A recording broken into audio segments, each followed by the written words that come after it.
Right, let's get started. Welcome to our first session of Lightning Talks. And our first speaker, and the rules of engagement is five minutes for the talk, a question or two maybe, and then the next speaker. So I'm gonna push on the time. We are pretty packed. So our first speaker is Philipp from Peloton, and he will talk about Python with Bazel. Thank you. Just to clarify, this is not the baking company, but I get the very first thing that people ask me. I was like, "Oh, what do you do for the baking company?" My answer is not the baking company. We do platooning trucks. So we use Bazel in a very automotive fashion. So very similar to a lot of the talks you've already heard. Here we go. Forward and backwards buttons. We're spoiled here. So this talk is a little bit historical, so not so much on what you can do with Bazel today. Perhaps there are probably better ways of doing things with Bazel, especially with rules Python. They've come a long way. A lot of what I'll talk about today is largely because when I tried to use rules Python 2 or 3 years ago, I had a lot of trouble making stuff work with Python 3, making stuff work with wheels, importing custom wheels, et cetera, et cetera. So it's largely custom in a lot of ways, but part of my motivation here is to maybe spark some discussions with you guys and see what other people have done. That's actually what I'm really curious about. So I'm sure everyone's seen various problems they've encountered when working with Python and Google. Trying to import some module, can't import it. Well,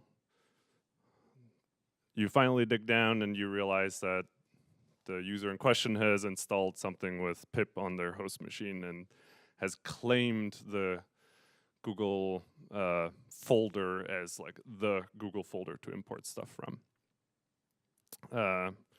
Something similar, can't import blah, blah, blah.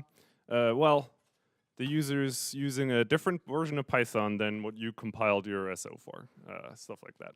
And just a couple other stories that just got annoying to the point that really triggered us to look into this whole sandboxing thing. The last one was, I think, the final straw, is when people had different version of pandas and didn't have all the APIs on all the machines, and so people couldn't run each other's Python scripts and stuff like that. So it was just getting too much. So I don't really have time to go into details of like how it's all set up. At the core of it, based on the first slide, we just have a shell script that Python top points to, and that then delegates to a data dependency that is the entirety of Python runtime. And so what this lets us do I have a pointer here? Is that a pointer thingy? Okay, not very strong. So what that lets us do is essentially have a Python test that, without any dependencies, so you don't see any deps here. Without any dependencies, it will fail all the import statements. And the important thing here is that this will work on any workstation, on all our Jenkins slaves, the RBE workers, et cetera, et cetera.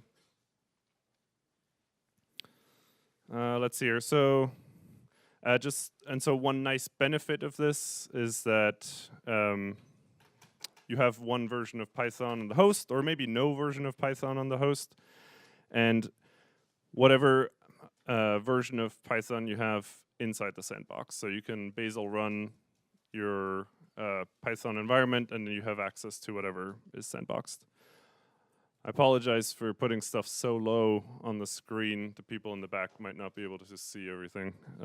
Didn't really think about that, sorry. And, oh, I guess I duplicated that slide. So what does it really get us? Well, ultimately, we have the same bugs for everyone. That's, I guess, really, like if somebody has a problem, all the other people will have the same problem. Or if they have something working, it'll work for everyone else. To sum it up, Python is really, really good at dereferencing symlinks. I've had a lot of trouble with it. One of the big things that I still struggle with is that the syspath has a entry to the source tree, like an absolute path to the source tree in there. I'm not sure how to get rid of it, but anyway. initpy files are hard to work with. Best to get rid of them. There's also, I think the newer versions of Bazel actually flipped the default, so you don't have to do this anymore. Love Python 3 fixed a lot of the initpy problems. -s prevents your own user site.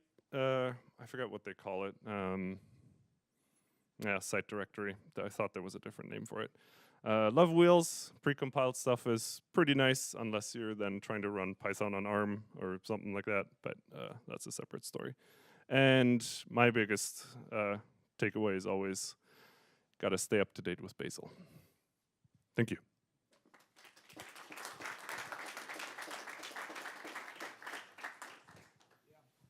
I think we have time for one question. You could argue that the fundamental problem here is that, like, when you first start using the Bazel sandbox, it seems like magic. Everything's going to be hermetic. But then when you use it more, you realize that it has all these holes, and it's kind of difficult to reason about where it's going to penetrate outside of the sandbox. Do you see an opportunity for better, like, documentation of the semantics, or better, like, be upfront about what it is and what it isn't? It's a good question. So the question was essentially Bazel has a lot of holes in the sandboxing schemes. One of the more obvious ones, at least as it pertains to this talk, is that by default it references, or it used to at least, use the host's Python runtime. So the question was, is there a way to perhaps inform users better to not catch them off guard like this? Or did I get that right? Yeah. I think we can definitely do better, and one of the big ones that still catches me a lot is the fact that things like bash are not part of the sandbox either. Always escape back out to the host. I don't know. It's probably a bit tough just because there's a lot to Bazel already to teach people without getting into the whole, well, oh, here's this lovely hermetic thing,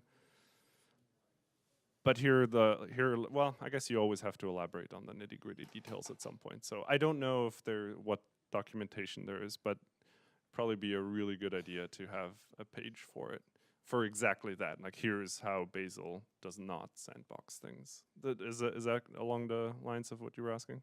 Okay. Cool. Well, 2 minutes. Thank you. Thanks, Philipp. Right.